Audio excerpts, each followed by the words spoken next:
Assalamualaikum warahmatullahi wabarakatuh. Perkenalkan, nama saya Nurul Fajrianti Rais, kelas 02 dengan NIM D1B1202119. Adapun tujuan video kali ini adalah untuk memenuhi tugas mata kuliah wawasan ilmu farmasi. Materi video kali ini adalah profesi farmasi dan pendidikan kefarmasian. Yang pertama adalah profesi kefarmasian.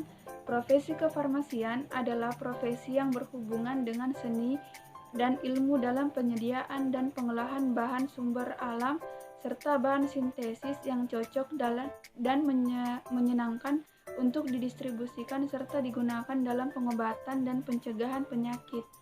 Yang kedua adalah pekerjaan kefarmasian, adalah pembuatan termasuk pengendalian mutu, sediaan farmasi, pengamanan, pengadaan, penyimpanan, dan pendistribusian atau penyaluran obat, pengelolaan obat, pelayanan obat atas resep dokter, pelayanan informasi obat, serta pengembangan obat, bahan obat, dan obat tradisional. Yang ketiga adalah tenaga kefarmasian.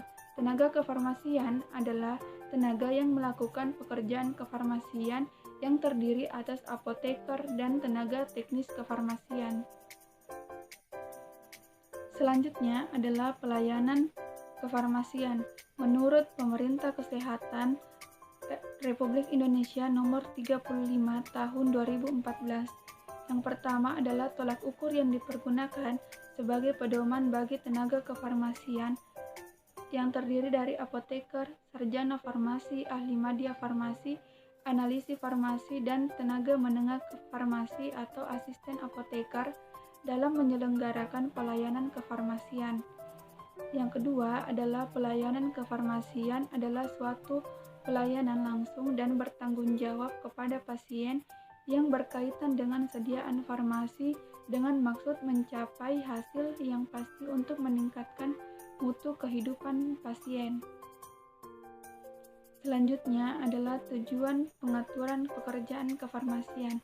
Menurut Peraturan Pemerintah Nomor 51 Tahun 2009, yang pertama adalah memberikan perlindungan kepada pasien dan masyarakat dalam memperoleh dan atau menetapkan sediaan farmasi dan jasa farmasi. Yang kedua adalah mempertahankan dan meningkatkan mutu penyelenggaraan pekerjaan kefarmasian sesuai dengan perkembangan. Yang ketiga adalah memberikan kepastian hukum bagi pasien, masyarakat, dan tenaga kefarmasian. Selanjutnya adalah pendidikan kefarmasian. Kefarmasian yang pertama adalah SMK Farmasi. SMK Farmasi dengan lama pendidikan 3 tahun. Yang kedua adalah Diploma 3. Diploma 3 dengan lama pendidikan 3 tahun dan menyandang gelar ahli media farmasi. Selanjutnya adalah Diploma 4. Diploma 4 dengan lama pendidikan kurang lebih 4 tahun dengan menyandang gelar STR Farm atau Sarjana Terapan Farmasi. Selanjutnya adalah Sarjana Farmasi atau S1. Lama pendidikan kurang lebih 3,5 tahun sampai 4 tahun dengan menyandang gelar S-Farm atau Sarjana Farmasi. Selanjutnya adalah profesi apoteker. Profesi apoteker dengan lama pendidikan kurang lebih 1 tahun, menyandang gelar APT. Selanjutnya adalah magister atau S2. Lama pendidikan kurang lebih 2,5 tahun dengan menyandang gelar magister. Selanjutnya adalah program doktoral dengan lama pendidikan kurang lebih 3 tahun dan menyandang gelar doktor. Selanjutnya adalah penyelenggaraan pendidikan farmasi di Indonesia. Penyelenggaraan pendidikan farmasi di Indonesia saat ini mengacu pada kurikulum nasional yang ditetapkan oleh APTFI atau Asosiasi Pendidikan Tinggi Farmasi Indonesia, yaitu kurikulum inti program pendidikan sarjana farmasi dan kurikulum program pendidikan apoteker pada tahun 2008. Selanjutnya adalah kurikulum program pendidikan apoteker disepakati bersama dengan Ikatan Apoteker Indonesia pada tahun 2009. Selanjutnya adalah macam-macam tenaga kefarmasian. Macam-macam tenaga kefarmasian terdiri atas dua, apoteker dan tenaga teknis kefarmasian. Yang pertama adalah apoteker. Apoteker adalah sarjana farmasi yang telah lulus sebagai apoteker dan telah mengucapkan sumpah jabatan apoteker.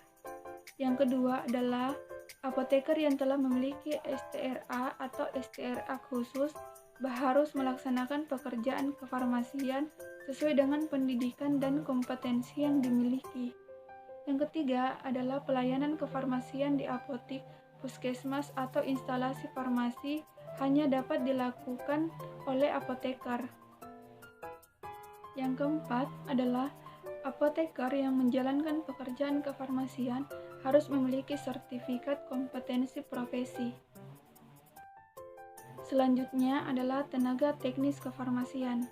Untuk dapat menjalankan pekerjaan kefarmasian, harus memiliki ijazah dari institusi pendidikan sesuai peraturan perundang-undangan. Yang kedua adalah tenaga kefarmasian harus memiliki keahlian dan kewenangan dalam melaksanakan pekerjaan kefarmasian. Keahlian dan kewenangan sebagaimana dimaksud harus dilakukan dengan menerapkan standar profesi.